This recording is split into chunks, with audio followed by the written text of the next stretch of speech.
მშვიდობის საქმის კურსი დღის შემაჯამებელი გამოშვებით ბრუნდება ეთერში, რომელსაც ბექა ბაციკაძე გაუძღვება. ეს არის აჟიოტაჟის შედეგები, ასე გამოეხმაურა ლარის კურსის გაუფასურებას კრისტალის სამეთუყურო საბჭოს თავმჯდომარე არჩილ ბაკურაძე. მისი თქმით, მაკროეკონომიკური ფუნდამენტური ფაქტორები არანაირად არ განაპირობებენ სავალუტო კურსის ასეთ დინამიკას. განცხადება დღეს ლარის კურსთან დაკავშირებით ალიანს ჯგუფის დამფუძნებელმა იეთ კუკავამაც გააკეთა. ინფორმაციისთვის 7 აგვისტოს ვაჭრობის შედეგად საქართველოს ეროვნული ბანკის მონაცემებით ლარი დოლართან მიმართებით 0.17 თეთრით გაუფასურდა, შედეგად ახალმა კურსმა 2.93 მიასადი ლარი შეადგინა. ევროსთან მიმართებით კი ლარი გამყარდა, ახალი კურსით 1 ევრო 3 ლარი და 28 თეთრი ღირს, რაც აქამდე მოქმედი კურსთან შედარებით 0.34 თეთრით ნაკლებია.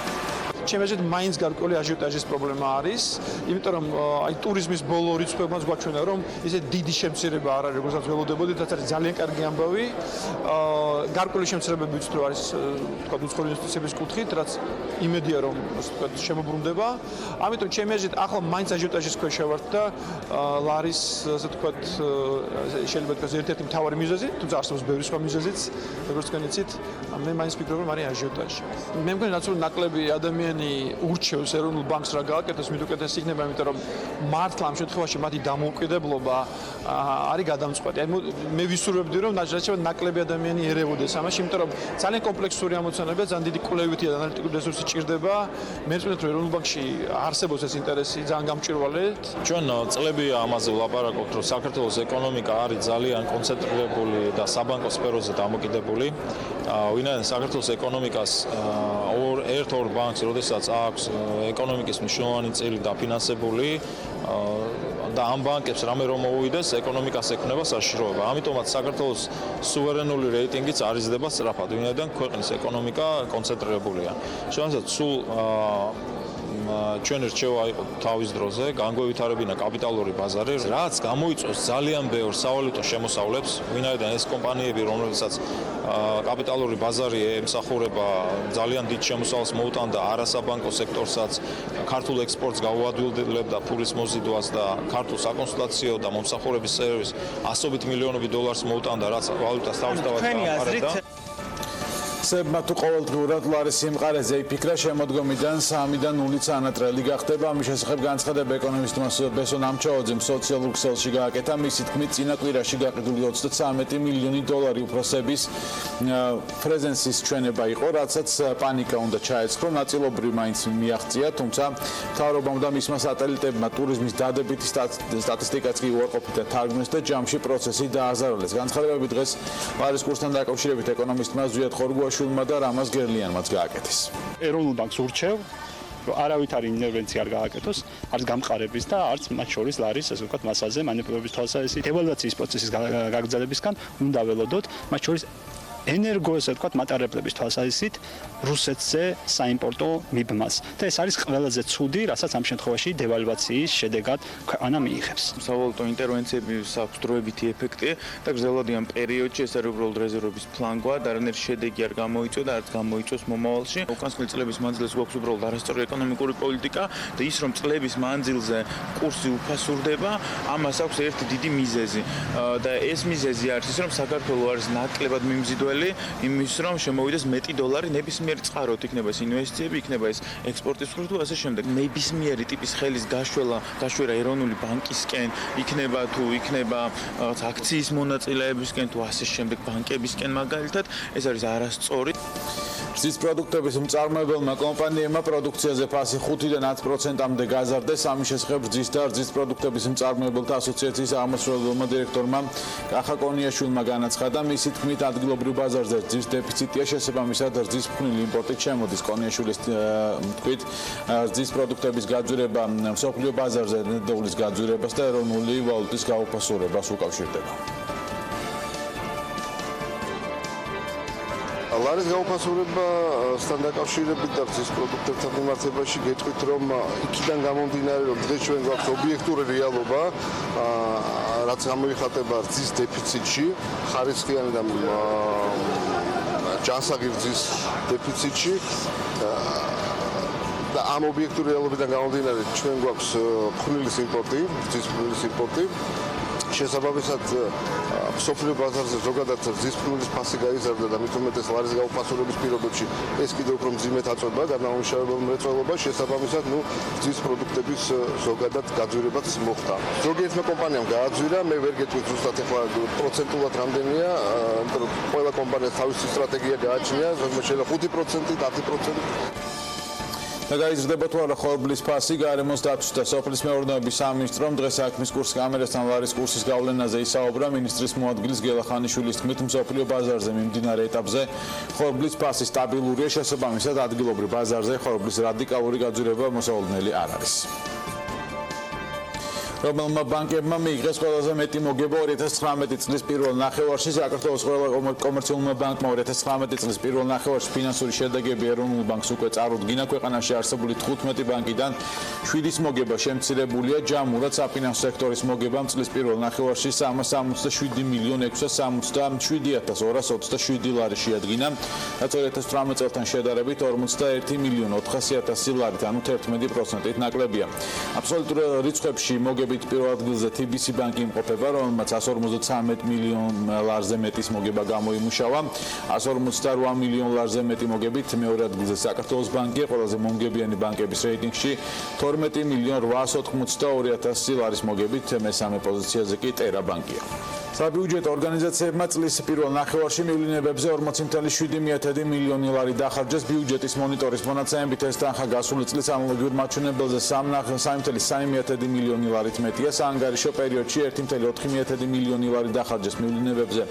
პარლამენტსა და მასთან არსებულ ორგანიზაციებში დასაქმებულებმა პრეზიდენტის ადმინისტრაციამ 6 თვეში მივლინებებზე 853,365 ლარი დახარჯა. 858,000 ლარიდან 2,3 მილიონ ლარამდე გაიზარდა 2019 წლის პირველ 6 თვეში. მთავრობის ადმინისტრაციის სამივლინებო ხარჯები გაორმაგებულია ფინანსთა სამინისტროს სამივლინებო ხარჯებით და მან წლის 6 თვეში 982,928 ლარი შეადგინა. გასულ წელთან შედარებით გაიზარდა ეკონომიკის სამინისტროს მივლინებებზე გაწეული ხარჯით, მან 1,100,000 ლარი შეადგინა. 1,800,000 ლარამდეა გაზრდილი გარემოს დაცვის და სოფლის მეურნეობის სამინისტროს სამივლინებო ხარჯი. მიმდინარე წლის პირველ ნახევარში საქართველოს დერეფანში ტვირთბრუნვა 1,1%-ით გაიზარდა. ეკონომიკის სამინისტროს მონაცემებით სატრანსპორტო დარგების მიერ გადაზიდული ტვირთების ჯამურმა მოცულობამ 18,2 მილიონი ტონა შეადგინა. გარდა ამისა, გასული წლის ანალოგიურ პერიოდთან შედარებით საზღვაო ნავსადგურებსა და ტერმინალებში გადამუშავებული ტვირთების რაოდენობაც გაიზარდა, რაც შეიცვალა წელს საქართველოს სატრანსპორტო დერეფანში. ამის შესახებ დავით ჯალაღონი საუბრებს. დავით, საღამომშვიდობის. საღამომშვიდობისა. 2012 წლიდან ტვირთბრუნვის შემცირების შემდეგ შეიძლება ითქვას, რომ საქართველოს დერეფანში ტვირთების მოცულობა მცირედ, მაგრამ პირველად გაიზარდა ნახევარწლიანი სტატისტიკის თანახმად. უფრო კონკრეტულად რკინიგზის ტვირთბრუნვა 2%-ით, საავტომობილო 0,8%-ით, საავიაციო ტვირთების მოცულობა კი 2,7%-ით გაიზარდა. ჩვენ შედარებით დეტალურად გვაინტერესებდა, რამ განაპირობა ტვირთების ჩვენს დერეფანში გადმორთვა, რისთვისაც ეკონომიკის სამინისტროს მიმართეთ, მათ წერილობით შედარებით ზოგადად გვიპასუხეს. 2019 წლის იანვარი-ივნისის პერიოდში საქართველოს საერთაშორისო აეროპორტების მეშვეობით გადაზიდულმა ტვირთების რაოდენობამ 11,500 ტონა შეადგინა, რაც 2018 წლის ანალოგიურ პერიოდში გადაზიდული ტვირთების რაოდენობაზე 2%-ით მეტია. საავტომობილო ტრანსპორტის სექტორში საქართველოს ტვირთზიდვის მაჩვენებელმა 13,1 მილიონი ტონა შეადგინა, რაც გასული წლის ანალოგიურ პერიოდთან შედარებით 1%-ით მეტია. ზრდა ძირითადად განპირობებული აზერბაიჯანიდან და ირანიდან საქართველოს ტერიტორიის გავლით ტრანზიტ ტვირთების გადაზიდვებით. 2019 წლის იანვარი-ივნისის პერიოდში საქართველოს რკინიგზის მიერ გადაზიდულმა ტვირთების რაოდენობამ 5,1 მილიონი ტონა შეადგინა, რაც 2018 წლის ანალოგიურ პერიოდთან შედარებით 1%-ით მეტია. ეს დინამიკა ჩვენ სატრანსპორტო დერეფნის კვლევის ცენტრის ხელმძღვანელთან ერთად განვიხილეთ, როგორც იცით, რკინიგზაში წლების განმავლობაში მცირდებოდა ტვირთბრუნვა 2012 წელთან შედარებით 2018 წელს თითქმის განახევრებული მაჩვენებელი გვაქვს. ამ ფონზე კი ბადაც აგრეიშვილი მიიჩნევს, რომ მიმდინარე წლის 6 თვეში სარკინიგზო გადაზიდვების 2%-იანი ზრდა ქართულ სარკინიგზო მარშრუტს არაეფექტურს გახდის. ის ზრდა, რომელიც დღესდღეობით სარკინიგზო სფეროში შეინიშნება და საუბარია მხოლოდ 6 თვეში 2%-ის ზრდა, ეს მიუთითებს იმაზე, რომ ამ ტემპით სარკინიგზო სფეროს განვითარება ძალიან ჩიხურ მდგომარეობაში მიიღო. შესაბამისად, აქ გადასახედია კომპლექსურად ღონისძიებათა სისტემა. რა თქმა უნდა, ეს მართვის მიმართულებას, მენეჯმენტის მიმართულებას ეხება. გადასახედია ის ასპექტიც, რომ გარკვეულწილად გადაზიდვების ამ ციკლში არის შვილობილი კომპანიები ჩართული. არა მარტო საქართველოს მხრიდან, არამედ აზერბაიჯანის მხრიდან.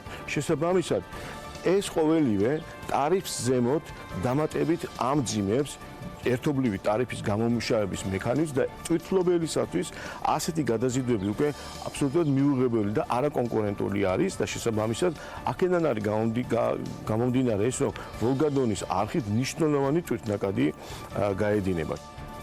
რაც შეეხება საავტომობილო სატვირთო გადაზიდვებს, მართალია ამ მიმართულებით უმნიშვნელო ზრდაა, მაგრამ სატრანსპორტო დერეფნის კვლევის ცენტრის ხელმძღვანელი განმარტავს, რომ მეთოდოლოგია, რის მიხედვითაც სახსტატი ამ დარგში ტვირთების მოცულობას ითვლის, მოძველებულია და საავტომობილო დერეფნის ეფექტურობაზე მცდარ ინფორმაციას იძლევა. დღევანდელი გადმოსახედიდან აქ შედის გარკვეულწილად შიდა გადაზიდვები, რომელსაც სტატისტიკის დეპარტამენტი ემპირიული ფორმულით მის გამოთვლას ემპირიული ფორმულით ახორციელებს და გარკვეულ სტომილებასთან არის დაკავშირებული. გამომდინარე აქედან მნიშვნელოვანი და რეალური იქნებოდა თუ ჩვენ მოვახერხებდით და თუ შესაძლებელი იქნებოდა სტატისტიკის დეპარტამენტმა აღრიცხოს ტრანზიტად გამავალი სატვირთო ავტომობილების, ასევე პლუს ექსპორტი და იმპორტის სატვირთო ავტომობილების ნაკადი. და ბოლოს გაგაცნობთ საზღვაო ნავსადგურებსა და ტერმინალებში გადამუშავებული ტვირთების მოცულობას, რაც ჯამურად გასული წლის ანალოგიური პერიოდის მაჩვენებელს 2.5%-ით აღემატება. კერძოდ, თითქმის 40%-ით გაიზარდა ფოთის ნავსადგურში გადამუშავებული ტვირთების მოცულობა, ბათუმის ნავსადგურში კი შემცირდა. ყულევის საზღვაო ტერმინალში ამ მხრივ არაფერი შეცვლილა, სუფსის საზღვაო ტერმინალში კი ტვირთების მოცულობა შემცირდა ასევე. ბექა. მადლობა დათოს ინფორმაციისთვის. განვაგრძობთ საქმის კურს ხორცის დეფიციტის შესამცირებლად მთავრობა საქონლის ექსპორტზე მორიგი შეზღუდვის დაწესებას აპირებს. ქუთაისში სასტუმროს მშენებლობაზე 4 მილიონი დოლარის ინვესტიცია განხორციელდება. დღის სხვა სიახლეებზე ტრადიციულად ელენე გოგბერაშვილმა იმუშავა.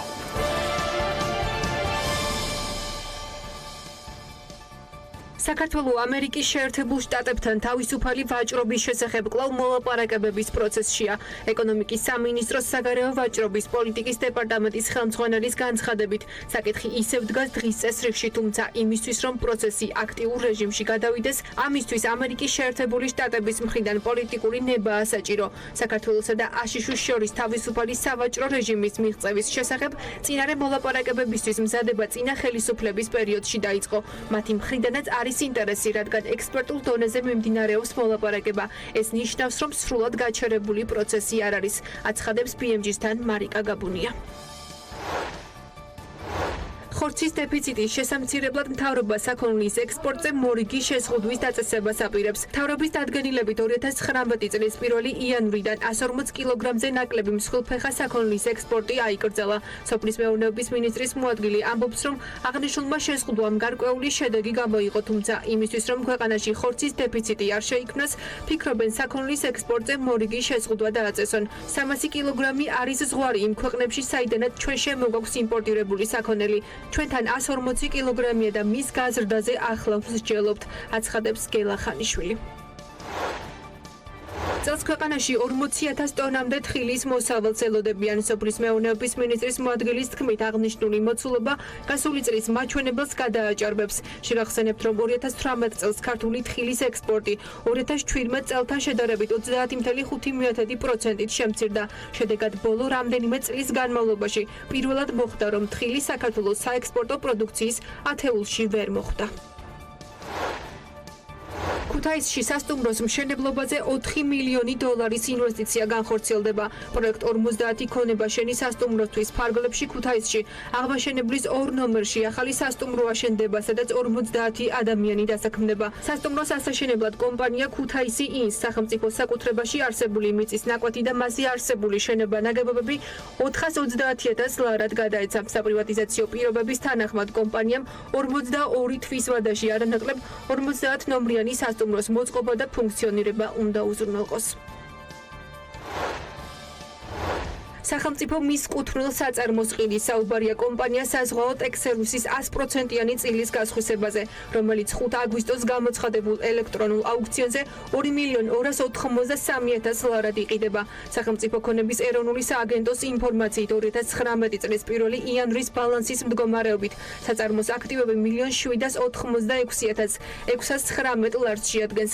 საკუთარი კაპიტალი 1.758.850 ლარს, ხოლო ვალდებულებები 27.769 ლარს. პრივატიზაციის მიზნით აუქციონი 18 სექტემბერს სრულდება.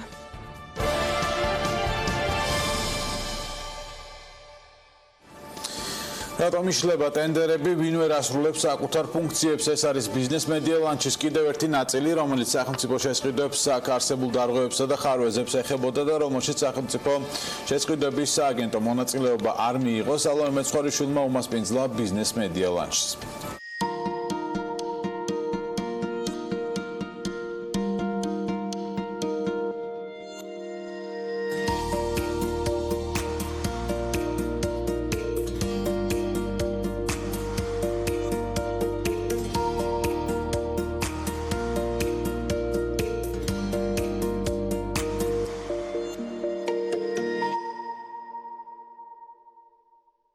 ბოლო პერიოდში განსაკუთრებით წამოვიდა ეს თემები, რომ ჩაშლილი ტენდერები, არასათანადოდ შესრულებული სამუშაოები.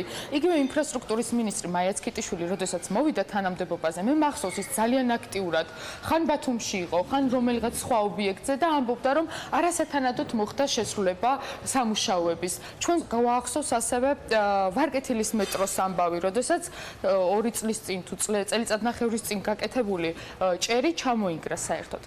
სად არის პრობლემა? შემსყიდველები ვერ აკეთებენ სწორ დოკუმენტაციას?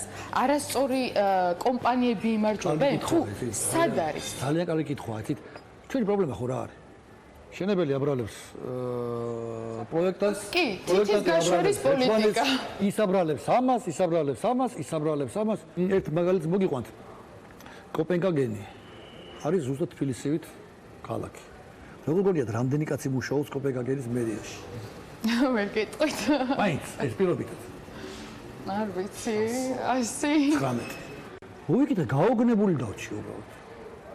თუმცა საქმეს როგორ აკეთებთ მეთქი, ყველაფერი არის გატანილი აუთსორსინგზე. რა თქმა უნდა. რატომ გვეშინია ამ აუთსორსინგის არმეში? ეს ხო უფრო აი ჩვენთან ძალიან ხშირად დღეს არის სერიოზული დავა იმაზე, რომ შემცირდა უმუშევრობა. გვეშინია, იმიტომ რომ აღარ გვეყოლება ბევრი ჩინოვნიკი და გაიზარდა კონფორმიზმი აღარ სიპების და ჩინოვნიკების რაოდენობა.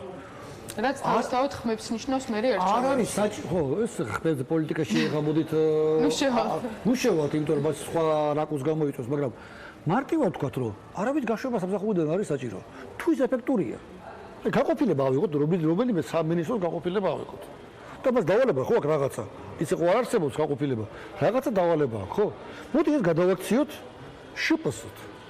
გადააპარე პასუხისგებლობა სხვას და ესე იგი ეს შეამცირებს შეცდომებს, ისე შეცდომებს, რაზეც მე ვისწავლე მაგალითად. მოტივაციის თეორია გვეუბნება. მოტივაციის თეორია გვეუბნება, რომ მე რაც შეიძლება მეტი უნდა მოვიგო. მოდი შევთანხმდეთ ამას. არ არსებობს უბრალოდ. ოღონდ მოგება რის ხარჯზე? არსებობს ორი რამ. ეს არის წარმატება და მეორე თაღლითობა.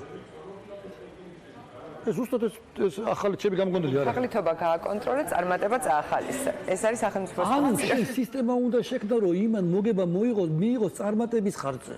ბევრჯერ პირისპირ მithქვავს შეწყდების სააგენტოს წევრებისთვის, რომ იცით, კარგია რეფორმა და რეფორმის ფარგლებში სადღაც რომ შეიკრიბებით სასტუმროებში სხვადასხვა კომპანიებს და სხვადასხვა არასამთავრობოებსაც დაუძახეთ, იმიტომ რომ ნამდვილად ილექება ის პრობლემები, რასაც ისინი ვერ ხედავენ. ჩვენ არ ვსაუბრობთ იმაზე, რომ მე ამ შემთხვევაში იდეალურად ვხედავ, მაგრამ თუ მე არავინ მესაუბრება ამ საკითხზე, ბუნებრივია, ჩემი ეჭვები ღრმავდება და ეს ჩემი შესაძლებლობები ამ შემთხვევაში ან მიიღებს სწორ ფორმას, ან არ მიიღებს სწორ ფორმას. ცოტა მინდა რომ გავცდეთ სახელმწიფო შესყიდვების მხოლოდ პრინციპებს და ფუნქციებს და შევხედოთ ცოტა სხვაგვარად საკითხს. დღეს მაგალითად მშენებლობა არის მიმართულება, რომელშიც ყველაზე დიდი თანხა იხარჯება სახელმწიფო შესყიდვების კუთხით და ამავდროულად არის დარგი, რომელიც ყველაზე ნაკლებად ვითარდება.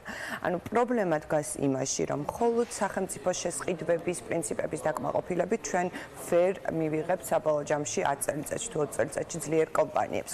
გარკვეულწილად, როგორც თქვენი თქვით, ბატონო, და ცოტა პროტექციონისტული პოლიტიკაც გაატაროს სახელმწიფომ, იმიტომ რომ მხოლოდ და მხოლოდ ჯანსაღი კონკურენცია არ არის საერთაშორისო პარტნიორებმა ამაზე მე როგორც ვიცი თითი დაუქმეს სახელმწიფოს. გარკვეული, ასე ვთქვათ, ბალანსის და რაღაც ბეწვის ხიდზე გავლის ხარჯზე გარკვეული ნაბიჯების გადადგმა შეიძლება მარტივ მაგალითს გეტყვით. ქვეყანაში, რომელშიც არსებობს აწარმოე საქართველოში, რომელიც არის ლეგიტიმური პროგრამა, არსებობს და ამით ვამაყობთ და მართლაც ამაყო პროექტი არის, პარალელურად შესაძლოა არსებობდეს. ხო, პარალელურად შესაძლოა არსებობდეს გარკვეულწილად თუნდაც სახელმწიფო შესყიდვებში მდგომარეობაში არ აყენებს შენ უცხო და ქართულ კომპანიას. ჩვენ არ საუბრობთ განსხვავებულ მდგომარეობაში ჩაყენებას, აქ საუბარია მხარდაჭერაზე. ეს მხარდაჭერა შეიძლება იყოს განვითარებაში, თუნდაც ეს მხარდაჭერა შეიძლება იყოს თუნდაც მონაწილეობის შესაძლებლობის მიცემა. ამ ეტაპზე ჩვენ ეს გვჭირდება. შეიძლება აღარ დაგვჭირდეთ 10 წელიწადში. თუმცა რეალობა სამწუხარო ის არის, რომ ქართული კომპანიები ფაქტიურად ვერ იღებენ იმ მასშტაბურ საამაყო მნიშვნელოვან ჩვენი შვილიშვილები რითიც უნდა სარგებლობდნენ პროექტებში მონაწილეობას, მხოლოდ კმაყოფილდებიან ხშირად სუბკონტრაქტორის ან საერთოდ არაფრის როლით, რაც დასანანია ეს ჩვენ უნდა გამოვასწოროთ.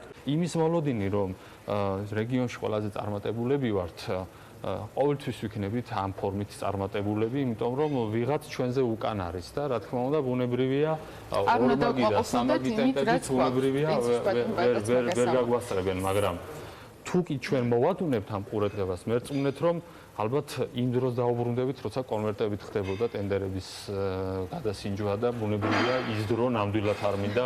თუ შეიძლება ჩავერთვები რა. რა თქმა უნდა. აი ჩემი ღმერთმენით დღეს საქართველოს იმყოფება საჯვარედინს. ამ ჩვენ მივიღებთ იმ თამაშის წესებს, რომელსაც დასავლური ცივილიზებული სამყარო გვთავაზობს და რეფორმებით, სერიოზული ნაბიჯებით, გარღვევებით დავიწყებთ სერიოზულ წინსვლას, ან არსებობს გადასარევი წიგნი, ნობელის პრემიის ლაურეატია გაბრიელ გარსია მარკესი 100 წელი მარტოობის. მხოლოდ მაგაზია, სხვაზე არაფერს. წრეზე არ უნდა ვიაროთ. თუ წრეზე დავიწყეთ სიარული, დავრჩებით, აი არ მინდა ხა შევუწყობა მივაყერო ის ლათინურ ამერიკაში. დღესდღეობით საბაზრო ეკონომიკა ძალიან დიდი ხანია. მაგრამ ერთ და იგივე შეცდომებს უშვებენ. და ერთ და იგივე ვერ ეს შეგრძნება გაქვთ საქართველოშიც ბატონ პატა? ჩვენ დღეს აბსოლუტური შეგრძნება მაქვს. დღეს ვართ ეგრეთ წოდებულ crossroads. საჯვარედინს. ან ჩვენ სერიოზულად გავითავისებთ, რომ ასე ცხოვრების გაგრძელება არ შეიძლება, ან ჩვენ წავალთ იმ მარკიელ წრეებზე, რომლიდანაც ვერ გამოვალთ და ჩვენ გვაქვს ვალდებულება ჩვენი შვილების წინაშე.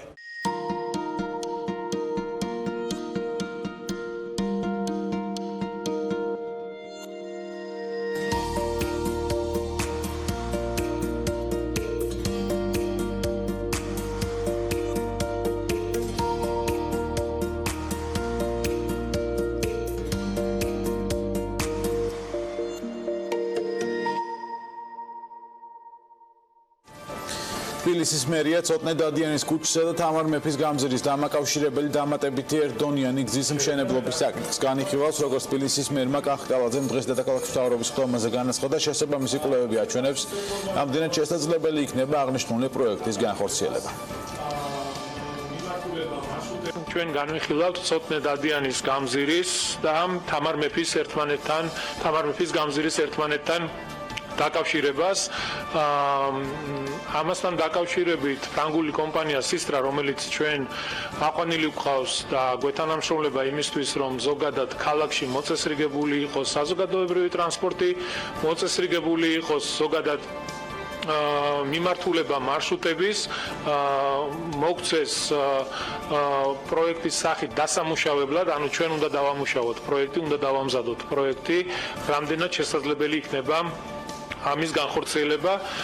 ამიტომ ირაკლის მინდა დავავალო ბენდელიანს, რომ დაიწყეთ მუშაობა თუ არის შესაძლებელი ამ პროექტის განხორციელება, რომ დადიანის გამზირი დავაკავშიროთ თამარ მეფის გამზირს, რომელიც შესაბამისად ნაკადები გადმოვა თამარ მეფის ხიდზე. ვაშლიჯვრის ახალ ესტაკადაზე დღეიდან შიშემო პირები და ქვეითები სპეციალური ლიფტით და კიბეებით სარგებლობას და გადაადგილებას შეძლებენ. აღნიშნული სიახლე მოსახლეობას და დედაქალაქის მერმა კახკალაძემ Facebook-ის პირად გვერდზე ვიდეო მიმართვაში გააცნო. მერიის პრესსამსახურის ინფორმაციით მარშა გელოვანის გამზირისა და ვაშლიჯვრის დამაკავშირებელი ახალი ესტაკადის ექსპლუატაციაში შესვლის შემდეგ გელოვანის გამზირზე მოძრაობა განიტვირთა. შედეგად მძღოლებს აცობებში დგომა აღარ უწევთ. დღეიდან კი ესტაკადაზე ფეხით მოსიარულეთა გადაადგილების პრობლემაც მოიხსნა.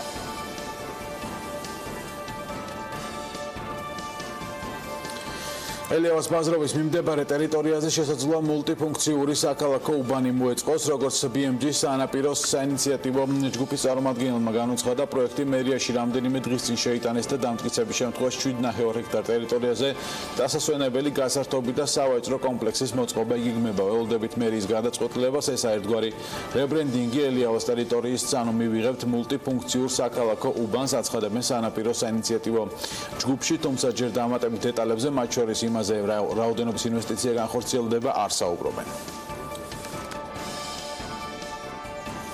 საქმის კურსი ამით დასრულებულია. მადლობა ყურადღებისთვის, ნახვამდის.